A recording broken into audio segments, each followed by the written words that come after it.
Ciao ciao à tutti! Donc c'est Nadia Loriga, je suis une passionnée de tarot et je vous propose des petits cours de tarot, et notamment je vous explique un peu les cartes, certaines interprétations qu'on peut avoir sur, les cartes du tarot de Marseille en particulier. Moi j'utilise le tarot de Marseille, donc de Kevin Meunier, mais il existe d'autres tarots de Marseille. Alors cette fois-ci, je vous ai sorti le Grimaud. L'horrible Grimaud, hein. Je l'ai sorti vraiment à titre indicatif parce que c'est un jeu qui est très répandu en France, parce que c'était un peu le seul qu'on pouvait trouver à une époque pendant très longtemps. Et puis sont arrivés des gens qui ont fait redessiner les tarots de Marseille, et notamment Jodorowsky, Kevin Meunier, bon il y en a d'autres. Donc ça c'est un mini Camoin de Jodorowsky. Et puis, ils sont arrivés dernièrement aussi des facsimilés d'anciens jeux de tarot, hein, vraiment de l'époque. Donc, facsimilé, ça veut dire photocopie, en gros, des cartes telles qu'on les a trouvées et qui datent du Moyen-Âge, la Renaissance, etc. Donc, ça, c'est le tarot madenier. Donc, voilà, on voit que est-ce que j'ai précisé qu'on allait parler de la justice aujourd'hui? Je ne sais plus. Bref, donc nous allons parler de la justice et on voit que bon, les personnages ont à peu près, voilà, hein, tout est pareil. Les positions, le visage, le chapeau, les habits. Là où on va avoir une grosse différence, bah, c'est évidemment le Grimaud, parce que Grimaud n'a utilisé que 3 couleurs dans son jeu, hein. Ici, on a toujours, il y a des nuances de bleu, qu'il n'y a pas dans le Grimaud. Il y a du vert aussi, qu'il n'y a jamais dans le Grimaud. Enfin bon, bref, Grimaud, ça se contente du bleu, du rouge et du jaune, qui sont des couleurs quand même... bah, ça va pas très bien ensemble, donc c'est vraiment un tarot horrible. Donc on va arrêter de parler du Grimaud dès à présent, parce que voilà, c'était juste pour vous montrer comme il était moche. Mais sinon, on voit, voilà, hein, que un tarot de Marseille, ça ressemble à ça. Alors, Kevin Meunier a rajouté le bandeau. Il est vrai que sur certains anciens jeux de tarot, on voit la justice avec le bandeau. C'est un attribut qu'on donne souvent à la justice en tant que vertu cardinale, hein, c'est-à-dire vous voyez des statues ou des tableaux de la justice ou des autres vertus cardinales, mais notamment celle de la justice, on la retrouve toujours avec donc sa balance, son épée, souvent un livre. Donc ça c'est pareil, c'est un élément qu'il a rajouté qu'on ne voit pas sur ces tarots-là. Et donc le bandeau aussi parfois, pour montrer à quel point la justice, en gros, est impartiale. C'est-à-dire elle regarde même pas, elle veut même pas savoir, elle ne fait que appliquer les lois de façon, voilà, sans chercher à faire de favoritisme ou à voir la réalité telle qu'elle est. Et non, il y a une loi, tu as tué ton mari, même si c'est parce qu'il te battait, tu l'as tué, point barre, quoi. Enfin, je dis un truc comme ça, évidemment, la loi est un peu moins intransigeante que cela. Si tu tues ton mari parce qu'il t'a battu, il y a des chances que tu aies quand même quelques circonstances atténuantes. Bref, passons maintenant à des jeux.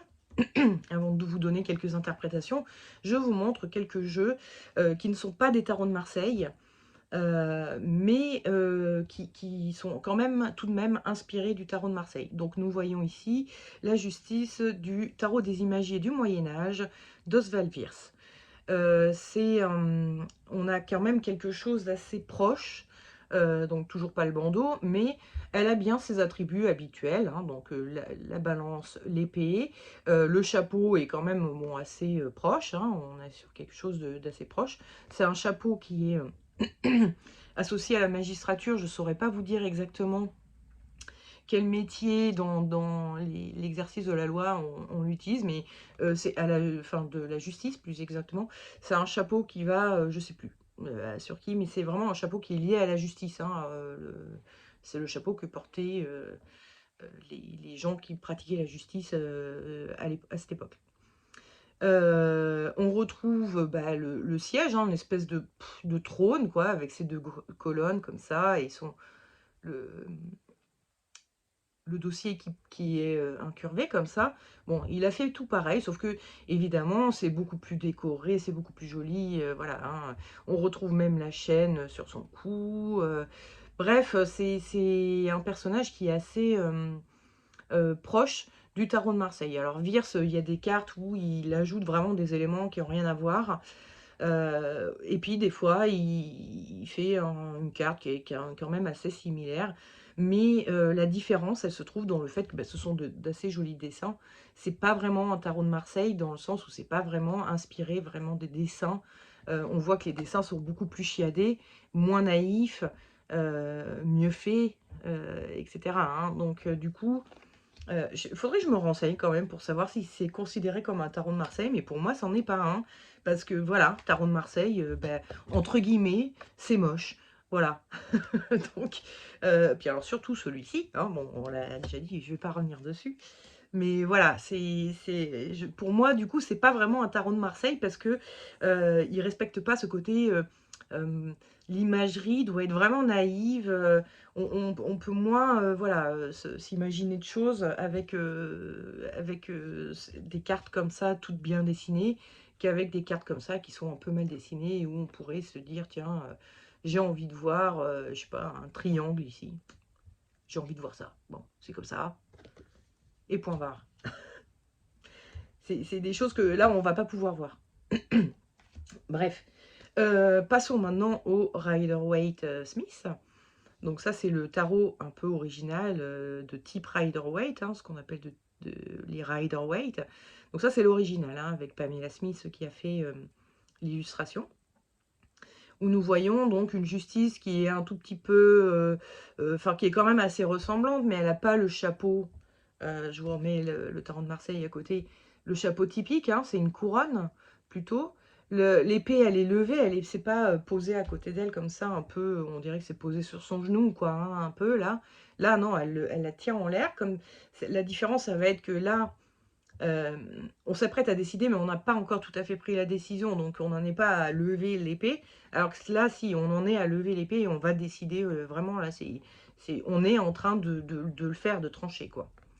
Bon, la balance, c'est pareil, elle la tient un peu à l'écart, mais bon, grosso merdo, on est quand même sur l'idée que, bon, ça y est, elle a pesé le pour et le contre, et hop, elle est en train de faire son choix, quoi, de prendre sa décision. Ils ont transformé aussi ça en tour et c'est un voile, là, c'est plus un siège, même si, évidemment, si vous voulez, vous pouvez y voir un voile entouré de 2 poteaux, quoi, c'est possible, hein. C'est tout à fait possible, hein, y a pas de souci. Sauf que, bah, encore une fois, voilà, tarot de Marseille, on peut se dire: «Tiens, c'est un voile». On voit des petits traits, là, comme si ça pouvait être déplié. On peut s'imaginer que c'est un voile et on peut s'imaginer que c'est un siège avec le dossier du siège, voilà, qui a une forme un peu, spéciale. Là, on peut pas vraiment se dire que c'est un voile, hein. Il dessine trop bien, tous les voilà, pour faire un truc aussi droit, attendez, je vérifie quand même, je regarde, mais non, non, on voit bien que c'est pas du tout, du tissu qui est derrière, c'est, du bois, comme les piliers là, donc voilà. Alors, encore une fois, le voile, l'histoire du voile, hein, chez Waite, ça peut être une histoire de quelque chose, se passe derrière et on n'en a pas encore connaissance. On peut imaginer que c'est derrière sa tête, ce qu'elle a derrière la tête. On ne le sait pas encore parce qu'elle n'a pas encore annoncé sa décision. On peut imaginer aussi que la justice aurait connaissance de choses, de preuves, dont les gens qui sont face à elle ne sont pas au courant. Je vais vous montrer donc encore une fois aussi mes 2 petits tarots de type Rider-Waite, mais qui ne sont pas... Ah oui, j'ai oublié de vous dire un truc, là je viens d'y penser tout de suite maintenant. Attendez, je me les garde. Vous remarquerez que la justice chez Waite est en 11 et pas en... Qu'est-ce qu'on est? On est en 8, excusez-moi. Oui, il met en 8, il met la force, Waite. Il a inversé ces 2 cartes. Il a mis la force en 8 et la justice en 11. Ah, pour des raisons pratiques pour la vidéo, je vais vous parler de celle-ci, de la 11, pour cette vidéo. Mais sachez que Waite a inversé ces 2 cartes. J'ai jamais su pourquoi. Je me suis un peu posé la question, j'ai essayé de voir et tout, mais comme les écrits de Waite ne sont pas traduits en français, on ne sait pas. pourquoi il a fait ça. Alors, il faudrait lire les versions anglaises, mais alors, c'est de l'occultisme. J'imagine que les mots doivent pas être d'une simplicité de fou. Surtout que c'est du langage, donc 19e siècle. Enfin bon, j'imagine qu'à lire en anglais, ça doit être un peu costaud quand même. Puis je suis pas hyper douée en anglais en plus, donc je peux lire un bouquin moderne à la rigueur, et encore, il y a plein de mots que je vais pas comprendre. Mais bon, grosso merdo, je vais capter. Mais là, non, je me sens pas de lire ça en anglais, en vieil anglais du 19e, avec des mots bien tordus d'occultisme. Non. Bref, donc j'ai jamais vraiment su pourquoi il avait inversé. Seulement, évidemment, c'est pas du tout le cas. Les tarots de Marseille ne sont jamais inversés, hein. Si vous voyez cette inversion, donc la justice en 11 et la force en 8, c'est que vous êtes sur un Rider-Waite, c'est obligé. Donc, bah, du coup, on a là, bah, voilà, pareil, là. Ah bah, c'est la force. Ah bah oui, parce que je l'avais sorti aussi. Bon, voilà. Donc la version, elle est bien encore là, hein, sur ce jeu-là. Et sur ce jeu-là aussi. Elle est inversée. Hein, donc, pardon, excusez-moi, les chiffres sont en bas. Hein, on a la 8 ici et la 11 ici. Ce qui est assez rigolo avec ce tarot-là, c'est qu'il a fait des versions. Moi, je ne l'ai pas. J'ai cherché partout. Il me semblait que j'avais 2 justice et 2 force. Il a fait des versions où il a mis la force en 8, oui, oh, en 11 et la justice en 8. Et les cartes sont différentes. Ce ne sont pas tout à fait les mêmes cartes. Donc, sûrement qu'il sait pourquoi Wade a interverti et du coup, il a un peu transformé les cartes, je sais pas. Mais bon, bref. Donc, voici hein, de justice, pardon. Ah ben, ça y est, je vais me mélanger. De justice dans des tarots de type Rider-Waite, où on voit bien, bah voilà, l'épée qui est là. Alors là, elle est là, ici. Donc comme si elle avait déjà tranché. Ou alors comme si elle était toujours en train de réfléchir. C'est possible aussi. Je regarde un peu. Donc là, ici, évidemment, il y a la balance où on a une représentation, hein, vous voyez, de la mythologie égyptienne, où l'âme, donc le cœur de quelqu'un, mais le cœur, c'est l'âme, hein, en fait. Donc l'âme de quelqu'un doit être plus légère, pardon, c'est féminin l'âme, qu'une plume, pour pouvoir être jugé innocent et donc pouvoir aller au paradis, quoi. Hein, en gros, c'est donc la justice de... Comment elle s'appelle? De Maat. Je crois que c'est ça, hein, Maat. C'est elle qui pèse les âmes, si je me souviens bien. Et puis après, il y a le dieu des morts, là, je sais plus, Osiris ou... Bon, mais bref, il y a 2-3 dieux là qui s'occupent de peser vos âmes, Maat, et gère la balance, hein, je crois bien, mais bon, je suis pas sûre.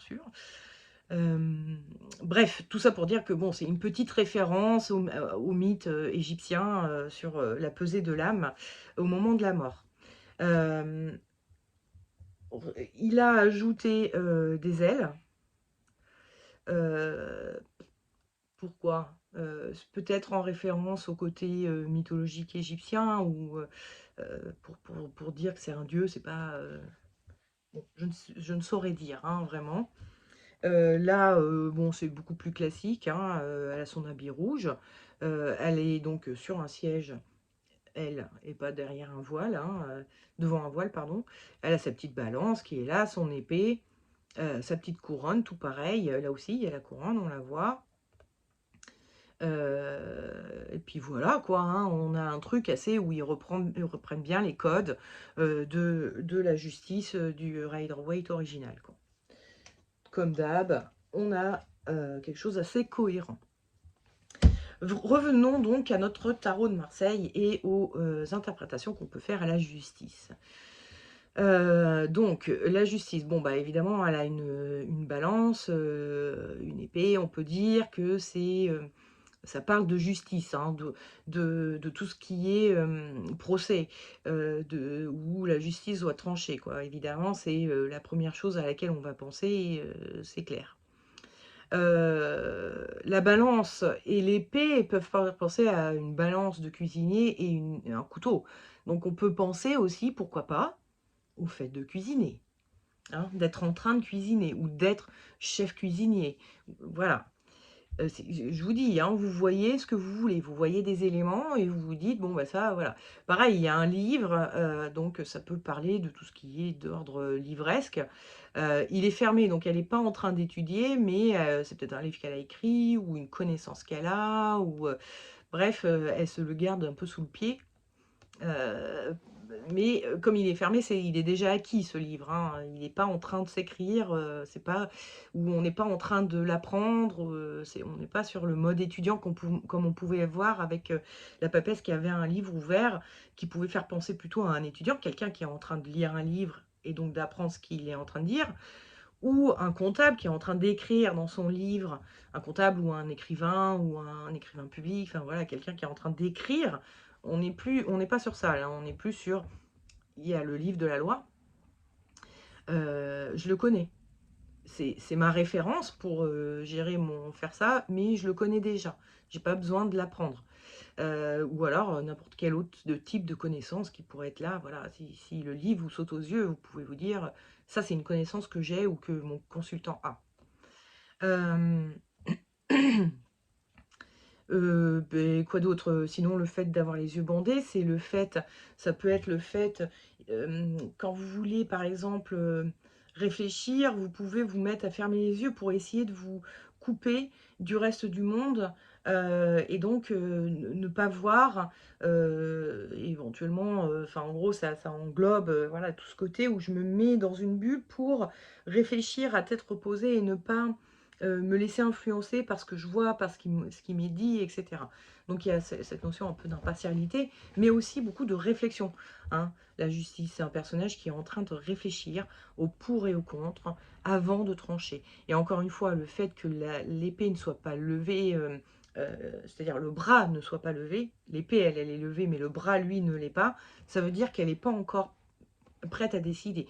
Elle est en train de se dire: «OK, il va falloir que je tranche là d'ici 2 minutes, mais il va falloir que je tranche bien, donc il va falloir que je réfléchisse». On est encore à la phase de réflexion. La corde autour de son cou qui est là, bon ça peut, faire penser, au «pendu» entre guillemets, enfin à la décision, de justice qui mènerait à l'exécution de quelqu'un, on va dire. Donc ça peut être un rappel de ça. Ça peut être le fait d'avoir la corde au cou, d'être marié. La justice, en plus, heu, entre guillemets, c'est un personnage qui va, comment dire? Qui c'est un personnage administratif. Voilà, c'est ça que je voulais dire. Donc on va pouvoir parler d'administration d'ailleurs avec la justice, hein. C'est un des rôles qu'elle a, l'administration en général, pas forcément, de la justice simplement. Et la corde au cou va pouvoir parler, du fait d'aller à la mairie pour se marier quoi, hein, donc de se passer la corde au cou, dans l'expression populaire évidemment, et donc d'aller se marier. Donc il peut y avoir une notion de ça. Ça peut être aussi, une corde pardon, hem je sais pas si on le voit.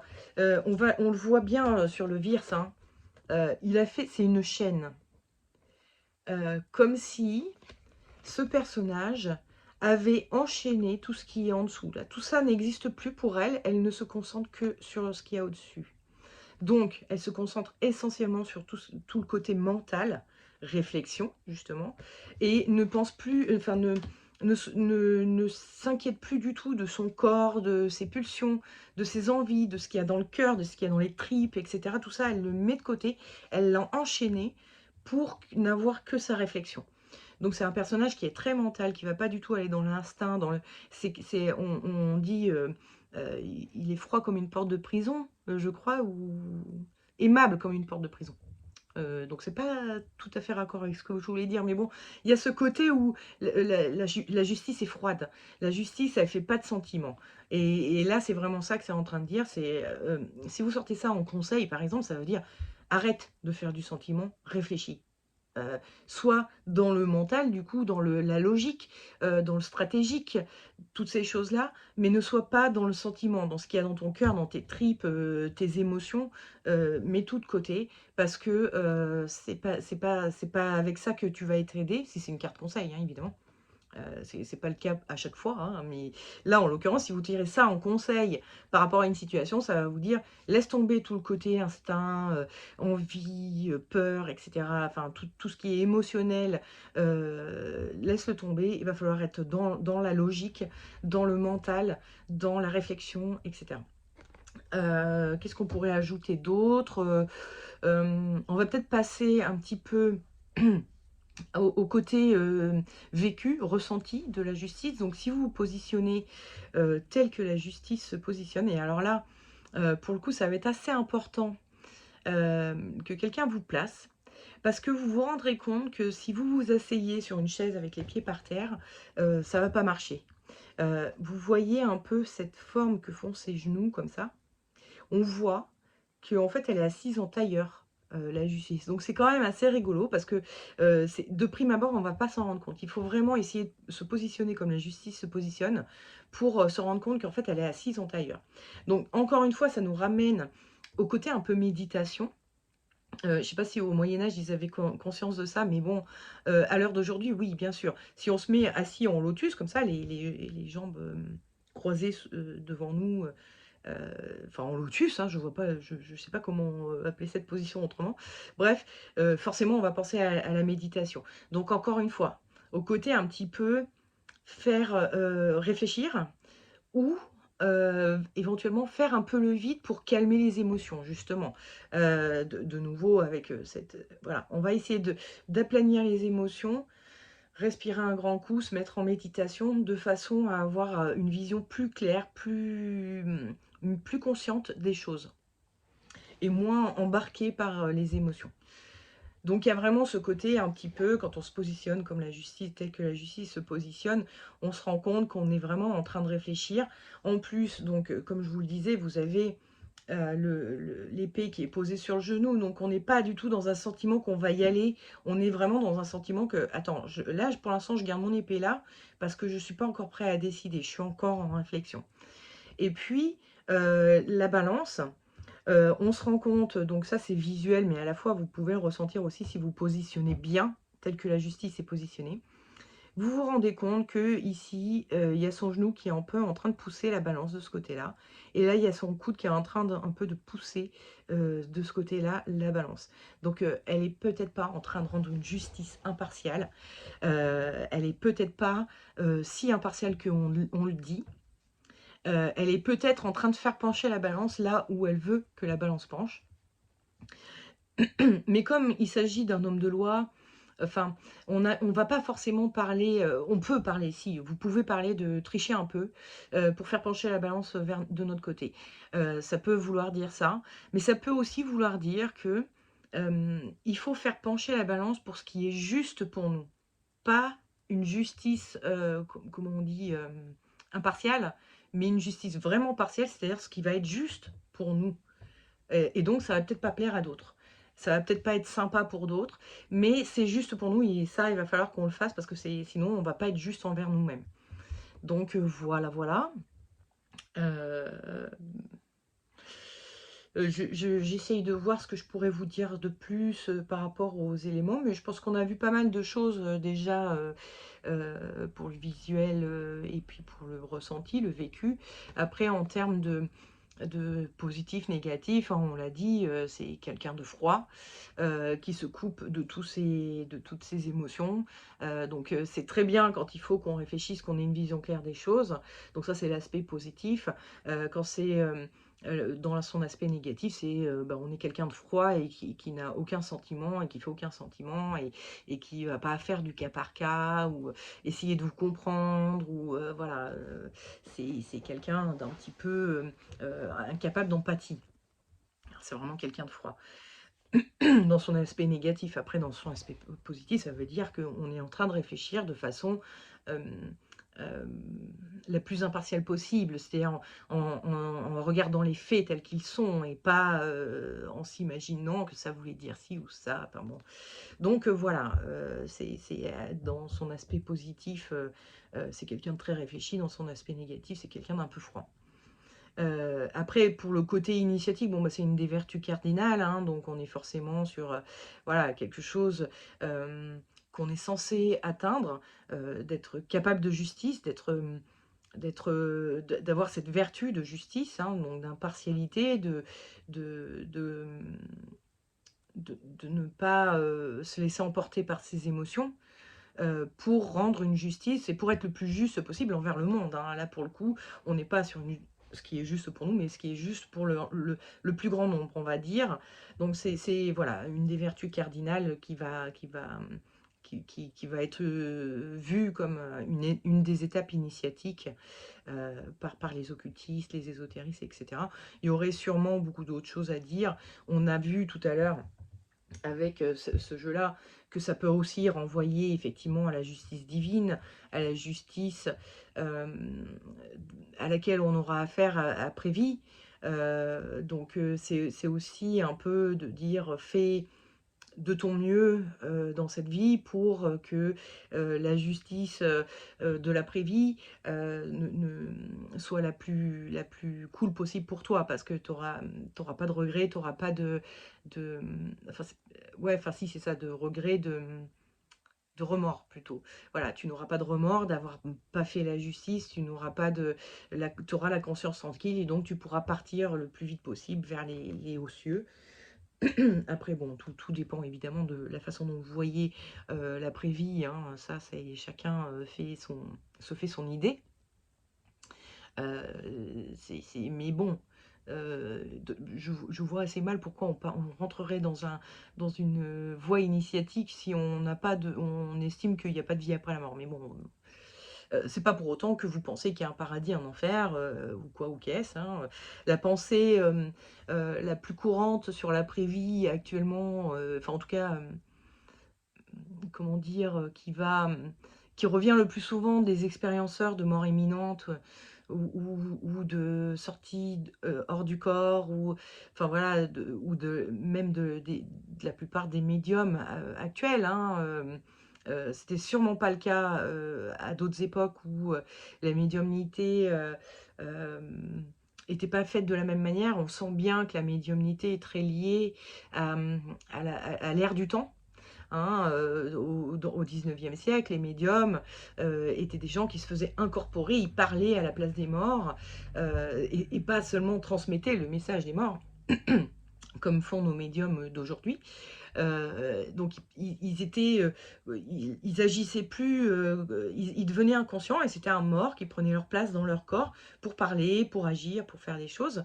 Et puis ils avaient aussi, il y a eu une grande phase de médium à effet physique où il y avait un espèce d'ectoplasme qui leur sortait de la bouche, du nez, des oreilles, enfin voilà, des orifices, une espèce de fumée blanche, mais qui était dense, hein, c'était pas.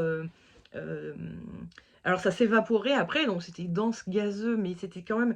On pouvait. Enfin, quand on voit les photos, on a l'impression qu'on pourrait le toucher, que c'est une matière, et que c'est pas seulement un gaz.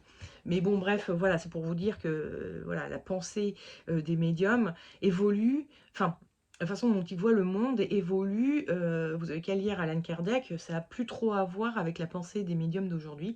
Et bon, bref, les médiums d'aujourd'hui, mais aussi, surtout, les expérienceurs de mort imminente disent clairement qu'il y a un seul monde, hein, c'est le paradis, il n'y a pas d'enfer, et qu'en fait l'enfer serait, pour ceux qui ont vécu des expériences de mort imminente dites négatives, hein, parce que souvent on est dans le tunnel, on rencontre des personnes qu'on a aimées qui ont disparu, ou des êtres de lumière, on se sent dans la béatitude, on se sent heureux, on n'a pas envie de retourner sur Terre. Enfin voilà, c'est les images qu'on a des expériences de mort imminente, mais il y en a quand même certains qui vivent des expériences qui ne sont pas belles.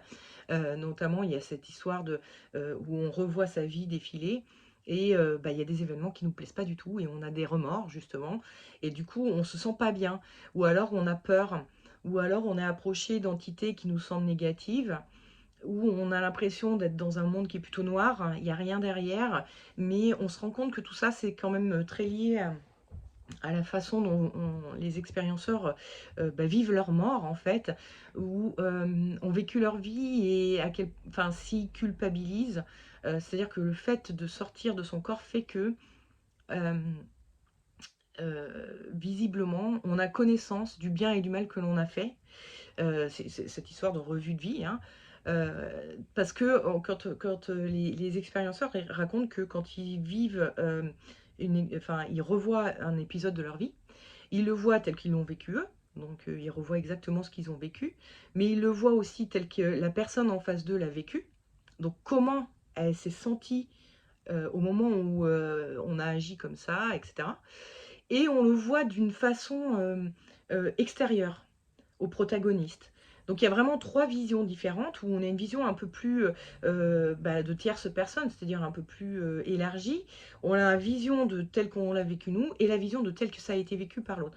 Et donc ça nous met parfois de façon, ça nous met un peu inconfortable de se rendre compte que par exemple, quand j'étais enfant, j'ai volé ça à la poupée de ma soeur ou de mon frère. Bon, votre frère a très bien pu avoir une poupée, merde. C'est tout à fait possible. Donc j'ai volé la poupée de ma sœur. Donc moi je me rappelle avoir vécu ça de genre j'étais trop contente d'avoir chopé cette poupée avec un petit sentiment de culpabilité, ok, mais bon voilà. Et puis quand je fais ma revue de vie, je me mets aussi à la place de ma sœur où je me dis qu'est-ce que j'ai été malheureuse, enfin qu'est-ce qu'elle a été malheureuse, mais moi je vis le malheur qu'elle a eu.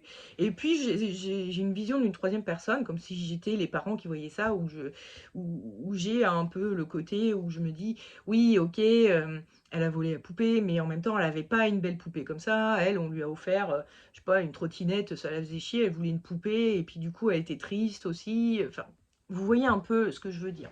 Bref, tout ça pour dire que je vois pas pourquoi, d'un point de vue initiatique, je sais plus pourquoi je disais ça, je suis partie sur toute autre chose. On n'est plus du tout en train de parler de la justice. C'est surtout lié au mythe égyptien. Là, je suis partie en live. Bref, je pense que la plupart des gens qui rentrent dans des trucs initiatiques, c'est parce qu'ils ont un sentiment qu'après la vie, il y a une autre vie. Voilà. Mais bon, je sais pas, hein, peut-être que non, en fait. Peut-être qu'il y a des gens qui rentrent dans des sociétés initiatiques, on va dire, ou dans des initiations personnelles, et qui pour autant se disent, bah, une fois que je serai plus là, je serai au fond d'un trou en train de me faire manger par des vers, et puis c'est tout, quoi. Rien de... Voilà, bon, bref. Je crois qu'on en a fini avec la justice, hein, je pense. Désolée pour la digression, je suis partie comme ça. Bref, et du coup, je vous dis à la semaine prochaine pour la prochaine carte, hein, on va dire ça. La prochaine carte qui sera l'ermite. Hein, donc, allez, ciao, bise.